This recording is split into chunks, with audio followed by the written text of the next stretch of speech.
Tú eres un pesimista, le dijo el acuchillador al chalequero, y los pesimistas viven más de lo que quisieran. Esa es su condena. El chalequero y el acuchillador son dos personajes, asesinos múltiples, que comparten celda en la cárcel de Belén en enero de 1909. Todo esto en la novela Carne de Ataúd, la tercera entrega de la saga Casasola de Bernardo Esquinca. Y ahí están, el chalequero ya mayor, ya un anciano, libró a finales del siglo XIX la pena de muerte por un indulto personal que le concedió el entonces presidente Porfirio Díaz.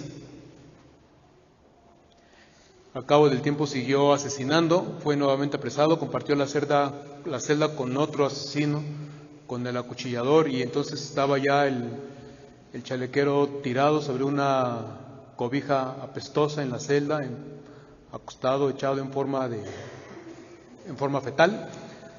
Y entonces el acuchillador lo despertó y le dijo: ¿no quieres una jarra de vino? Tengo sed.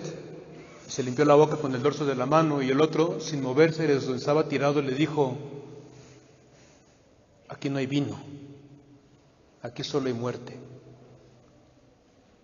El acuchillador soltó la carcajada y le dijo: aquí es la cueva de los conejos, esta es una taberna de ladrones y asesinos. Aquí le hemos robado la vida, la muerte en innumerables ocasiones. Hemos sobrevivido a los ataques, a la violencia, al envenenamiento, a los duelos, incluso al cadalso. Nosotros, le dijo, somos sobrevivientes, es más, somos eternos. Entonces el chalequero le contestó: tú eres eterno, yo moriré pronto. Y el acuchillador se burló y le dijo: eso quisieras, pero tú eres pesimista, y los pesimistas viven más de lo que quisieran, y esa es su condena. Criminal asesino, pero en algo tiene razón el acuchillador. El destino de los pesimistas, la condena de los pesimistas es vivir más de lo que quisieran. Y a veces la vida se nos pone ruda y nos llegan momentos de pesimismo a todos. Momentos en los que nos damos cuenta que por más que le pusimos todo el corazón a lo que hacíamos y actuamos con toda la pasión del mundo, por más que nos esforzamos, por más que nos entregamos, solamente viene fracaso tras fracaso, decepción tras decepción, la ruina.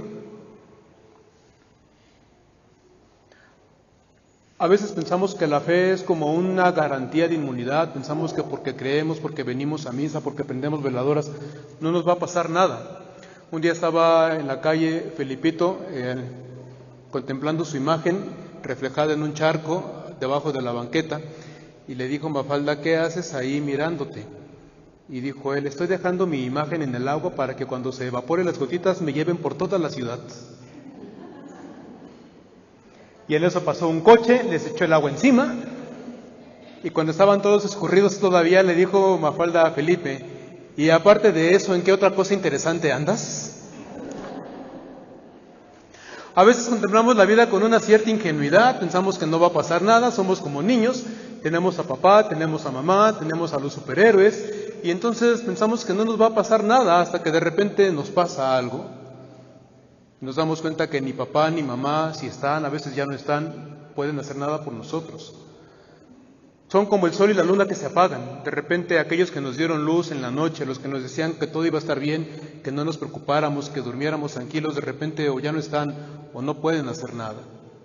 De repente aquellos héroes que construimos, nuestras devociones, nuestros santos, las personas, el maestro, la maestra, el amigo, el primo, el joven, la señorita, como dicen los del metro, a los que le teníamos más confianza y nos sacaban adelante, resulta que no pueden decirnos nada, o no están ahí, o no se puede hacer nada. Son como estrellas que se vienen abajo. De repente nos parece que todo aquello que nos daba seguridad y belleza se ha venido abajo, se ha derrumbado. Eran como adornos que estaban ahí, colgados con alfileres, y un buen día, de todo aquello que nos dio seguridad, aquellos lugares donde nos guarecimos del peligro y de la inseguridad, un día todo eso se derrumbó y no quedó piedra sobre piedra. El pueblo de la Biblia, el pueblo de Dios ha tenido momentos así a lo largo de toda su historia. Esclavos en Egipto primero, después salieron con toda la esperanza a cruzar el desierto para llegar a la tierra prometida, y en el desierto murieron hombres y mujeres, el mismo Moisés, el mismo libertador, el mismo jefe del pueblo, solamente tuvo que conformarse con ver de lejos la tierra que Dios le prometió, pero que sus pies nunca tocaron. Cuando llegaron por fin a la tierra, fueron invadidos, asirios, por Babilonia, por los griegos de Alejandro Magno, por los romanos, y siempre preguntando por qué, como cuando estuvieron en Babilonia, sentándose a la orilla del río, a llorar con nostalgia por su ciudad, Jerusalén, por su templo destruidos, de los que no dejaron piedra sobre piedra, mientras los que los conquistaron pasaban junto a ellos y los veían como vemos siempre a los extraños y a los derrotados, con una mezcla de compasión y de burla, pidiéndoles que cantaran para ellos. A veces en la iglesia tenemos una visión un tanto triunfalista y simplona de la realidad. Pensamos que no nos va a pasar nada. Le prendo la veladora a San Juditas, a la Virgen y se acabó, y resulta que no. Prendimos y prendimos veladoras, rezamos rosarios, nos desesperamos, nos cansamos hasta de rezar, dejamos de creer en nosotros, dejamos de creer en los cambios, dejamos de creer en el mundo. A veces hasta dejamos de creer en Dios. Y se nos olvida con mucha facilidad el pasado de dolor del pueblo de Dios, del pueblo de la Biblia. Se nos olvida que los primeros cristianos también pasaron por todo eso. Se nos olvida que ellos, al inicio, fueron expulsados de las sinagogas. Todavía no tenían conciencia de que estaban formando una nueva religión, un nuevo grupo. No tenían conciencia de que estaba surgiendo la iglesia. Por un lado, de la sinagoga los expulsaban por su fe en Jesús como Mesías, Hijo de Dios y Dios mismo, pero por otro lado los romanos también los perseguían a muerte, por negarse a reconocer al César como Señor y Rey, porque ellos solamente doblaban la rodilla ante Jesús y era el único que reconocían como Rey y Señor de la historia. Así que mientras unos se deshacían de ellos para no comprometerse, ni ver contaminada su fe, otros los echaban como burla, como espectáculo, como comida a los leones, para entretener al pueblo de Roma. Cuando Pedro murió no sabía que había sido el primer papa de la iglesia. Pablo murió, fue decapitado y no tenía conciencia de que era príncipe de la iglesia. Lo único que tenían ellos en mente, como todos los primeros cristianos mártires, en su mente y en su corazón, igual que Esteban, era la imagen del cielo abierto y al Hijo del Hombre, al Señor Jesús, que había sido crucificado, como cordero degollado, como oveja llevada al matadero, pero vivo, resucitado, plenificado. Y eso era todo. Lo único que quería Jesús no era decirnos cuántos cientos de miles de años de vida le quedan al universo, ni cuál es la serie de acontecimientos que se van a concatenar cuando todo eso se vaya a acabar, que un día se va a acabar. Pero salvo que ustedes tengan pensado vivir unos cuantos miles de millones de años, ni vale la pena preocuparnos de eso.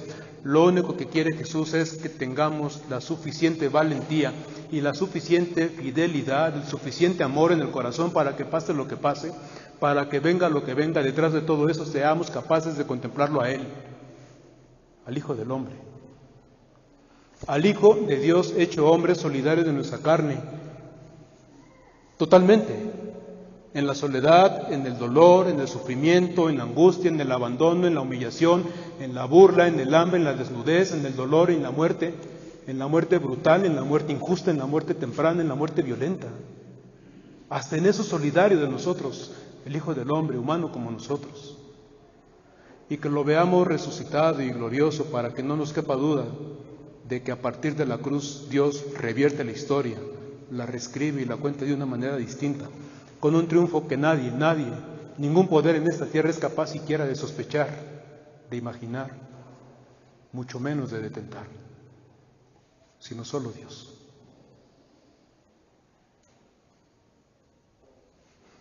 Es lo único que quería Jesús, que cuando el mundo se nos derrumbe, no lo perdamos de vista a Él. En algo tenía razón el acuchillador, por criminal que fuera, aunque él no supiera por qué, pero por Jesús, en su cruz y desde ella, nosotros no somos solo sobrevivientes. Nosotros, los hijos de Dios, los amados por Dios, nosotros los bautizados, nosotros somos eternos.